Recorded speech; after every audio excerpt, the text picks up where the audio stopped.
We need to reduce the amount of carbon dioxide emissions that are coming out of the fossil fuel use. But we know that at one point it will get harder and harder, and we'll be left with these hard-to-abate emissions from some specific sectors like, say, aviation, cement, or food production. And in order to undo the damage, we're going to actually need to go take CO2 out of the atmosphere and store it somewhere safe. People point to the fact that we need to do emission reductions first and foremost, something that's cheaper to do right now compared to actually getting carbon out of the atmosphere, and worry about carbon removal later. But the difficulty with this argument is that we know we're going to need to do carbon removal in large scale, but in order to scale to that level, we need to start now. If we look at how much carbon we're removing today and where we need to get to, we're looking at a very, very quick growth.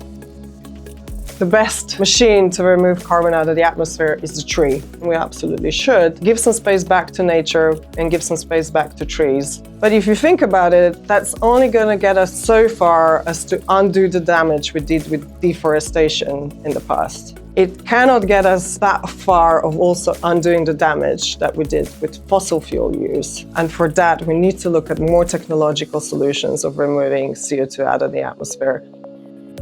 It's not going to be one silver bullet. It's going to be many different technologies and many different solutions that are going to have to work at their highest potential scale in order to add up to enough to stabilize the climate and undo some of the damage.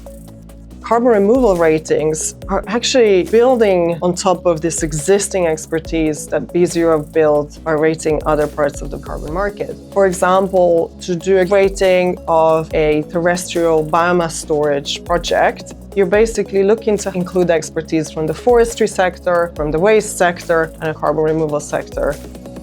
That's why BeZero is really excelling into this, because we have an amazing team of over 80 scientists that span many different areas of expertise. And I think that's really crucial for carbon removal ratings.